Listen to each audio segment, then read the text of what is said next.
Vraiment les mecs, j'en ai marre. J'en ai tellement marre de vous. One Piece, c'est tellement un parti pris en termes de personnage.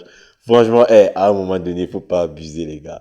Genre, vous essayez de nous faire croire que Renoir Zoro coupe trois géants random et c'est impressionnant. C'est une dinguerie, les gars. Vraiment, pardonnez-moi, mais vous allez peut-être dire que ouais, j'abuse avec la négativité sur One Piece et tout. C'est vrai, mais franchement, la communauté, franchement, vous êtes toxique à un niveau.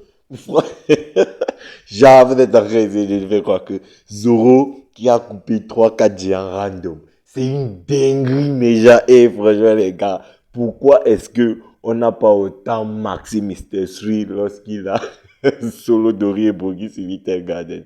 Franchement, les mecs, on va te justifier. Non, il était sous domi reversé et tout. Franchement, les mecs, il faut arrêter ça. Lâchez l'affaire, les gars. Franchement, One Piece, c'est trop un parti pris. Bref, bonjour à toutes et à tous, les amis. J'espère que vous allez bien, que tout se passe pour le mieux pour vous. Bienvenue sur la chaîne, je suis Animarium. Aujourd'hui, on se retrouve pour une nouvelle vidéo sur l'univers de One Piece. Et aujourd'hui, on se retrouve pour l'analyse et la revue du chapitre 1173 qui se nomme Génération des guerriers. Alors les amis, on va pas perdre plus de temps, on va directement entrer dans le vif de notre vidéo.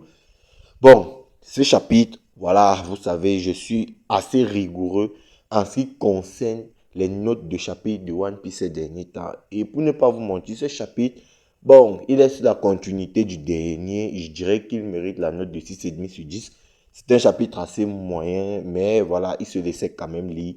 Vu que, voilà, franchement, j'ai beaucoup adoré la relation entre Gunko et Brook dans ce chapitre. Gunko, Imu et Brook même. L'interaction entre ces trois personnages, franchement, c'était masterclass. Je trouve que pour moi, c'est l'attraction de ce chapitre sans aucun débat parce que vraiment, c'était impressionnant. Bref, on y reviendra un peu plus tard. Du coup, on s'est arrêté au chapitre précédent avec un Zoro qui prétendait avoir un plan pour réussir à éviter les géants sous domi réversible de tuer Yarl là-bas Bansim. Du coup, bon, on se rend compte que dans ce chapitre, il n'avait pas réellement de plan, étant donné que la seule chose à quoi il pensait, c'était de tailler les géants, de les couper en pièces et tout. Et là, les mecs ont essayé de nous faire croire que Zoro, qui vient à bout de 2, 3, 4 géants random, c'est une dinguerie. Mais franchement, les mecs, respectez-nous. Imaginez un peu si Zoro avait coursé Ryokugyu, Akainu et Kizaru. Frère, on ne vit plus. On ne vit plus les mecs. Si Zoro bat 2, 3 random et les mecs s'extasient autant, imaginez un peu s'il avait fait une garde sur God Valley. Ça aurait été une dinguerie, les gars. Ça aurait été une dinguerie. Franchement, le parti pris en ce qui concerne les personnages dans l'univers de One Piece, c'est vraiment une dinguerie. Bref, ce n'était qu'une parenthèse. Cependant, il y a quand même un petit truc qui m'a interpellé dans cette première double page de chapitre. Eh bien, c'est lorsque l'un des guerriers sous domi réversible de l'ancien équipage des géants a demandé aux guerriers du nouvel équipage des géants s'ils ont enfin réussi à unifier le peuple des géants. Alors, je n'ai pas très bien compris ce que ça voulait dire. Est-ce qu'il parlait du fait de faire réintégrer Loki au peuple des géants en tant que combattant, ou alors peut-être il parlait d'un conflit interne dont on n'a pas réellement les tenants et aboutissants, parce qu'on sait que sur Erbaf, il existe un conseil de doyens que Oda n'a pas encore forcément réellement développé. Ah oui, je viens de me souvenir, peut-être il faisait allusion au fait que, bon, les guerriers de Herba, vous savez, avec la nouvelle génération, ils ont décidé de faire on va dire, des intellectuels et l'ancienne génération, c'était la génération des guerriers. Peut-être que lorsqu'il parlait d'unification, c'est de faire en sorte que tous soient des guerriers. En même temps, bon, je sais pas, peut-être que c'est ça, mais voilà, cette partie-là, je ne l'ai pas très bien saisi, pas très bien compris. Du coup, on va avancer. Donc, on va parler de la partie sur Brook parce que c'est vachement intéressant.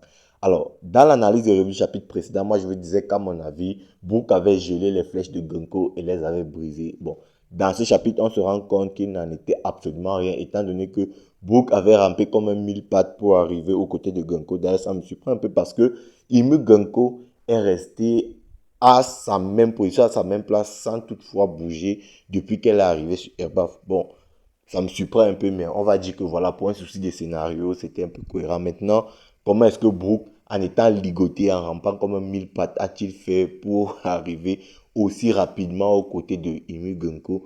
Bon, ça, on va dire que voilà, ce sont des raisons scénaristiques, on ne va pas trop entrer dans les détails. Du coup, Brook a donc réussi à se trouver devant Imu Gunko et il a appelé, je crois, Shuri, princesse Shuri. Donc, là, on a un peu un développement de la relation qu'il existait entre Genko et Brook. Et on apprend que le réel nom de Genko, c'était la princesse Shuri. Brook en veut donc à mort à la princesse Shuri, donc Genko, parce que selon lui, elle aurait tué de sang-froid son propre père qui était en même temps le bienfaiteur de Brook. Alors, au vu du comportement de Genko dans ce chapitre, lorsqu'elle demande à Brook de s'enfuir car elle sent le danger et elle sait que, voilà, à tout moment, Imu pourrait prendre possession de son corps et attaquer Brook, bah, il y a une théorie qui circule, et théorie d'ailleurs à laquelle je crois fermement et fortement parce que, voilà, ça se tient parfaitement et la théorie voudrait que au moment de l'assassinat, c'était déjà Imu qui avait pris possession du corps de la princesse Shuri qui aurait donc tué son propre père. Du coup, ce serait donc Imu qui aurait tué le père de la princesse Shuri et non la princesse Shuri elle-même. D'ailleurs, dans ce chapitre, on a une princesse Shuri qui semblait vouloir passer un message à Brook quand soudain Imu a repris le contrôle.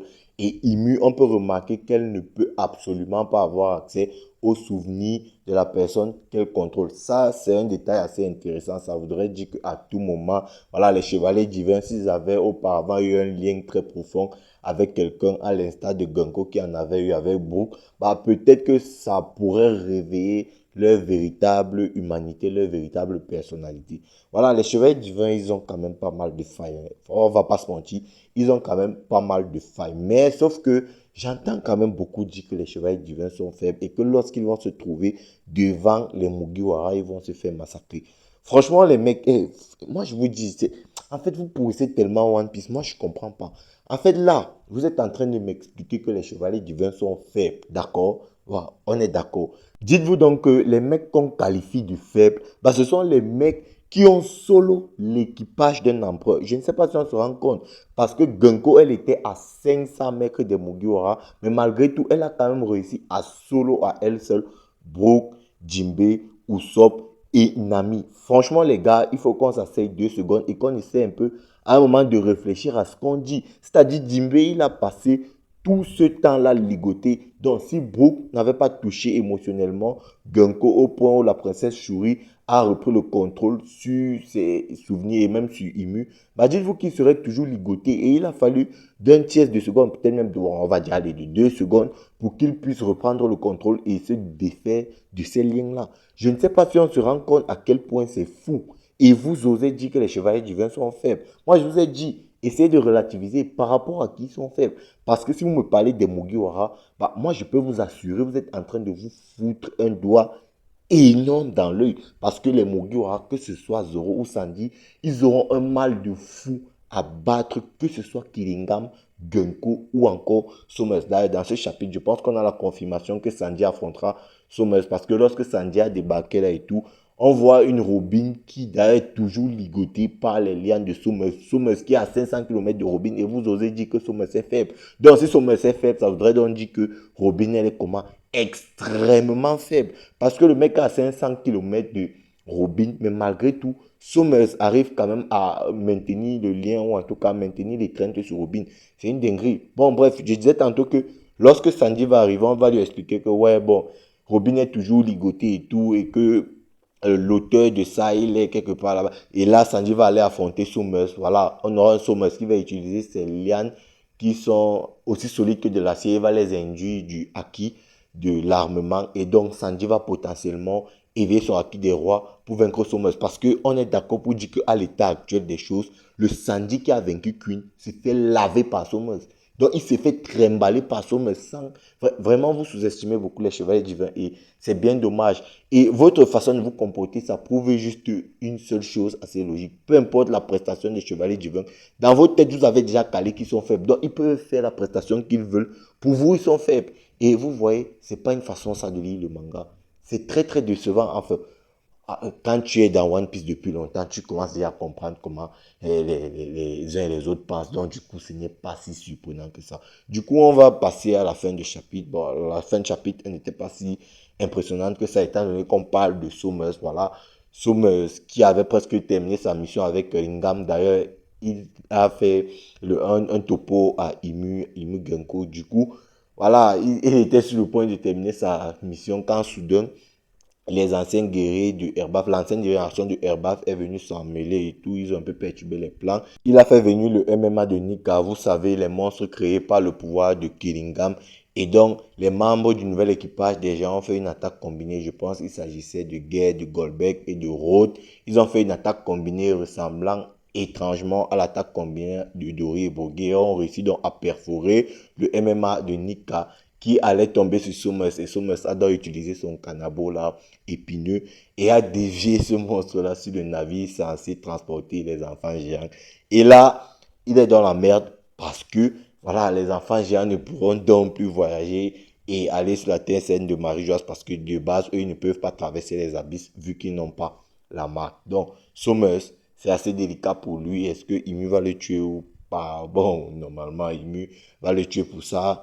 Mais voilà, moi, j'attends le combat Sandy Somers parce que ce sera un combat assez intéressant. Surtout que Somers sera assez enragé et en colère parce qu'il vient potentiellement de ruiner toute la mission, tout le plan. Et là, voilà, ça devient très intéressant. On aura un Sommer fou de rage et Gaban qui est avec Sandy va probablement lui dire comment affronter Sommer et va probablement même l'aider à obtenir et éveiller son acquis des rois, même si en théorie ce n'est pas forcément possible. Bref les amis, la vidéo est arrivée à son thème. J'espère que vous aurez pu. N'hésitez pas à me dire ce que vous en pensez en commentaire. Check la vidéo à l'écran, like celle-ci si elle t'a plu, partage. Et puis nous, on va se dire ciao pour une prochaine vidéo. Portez-vous bien sur Animarium, peace les bros. After.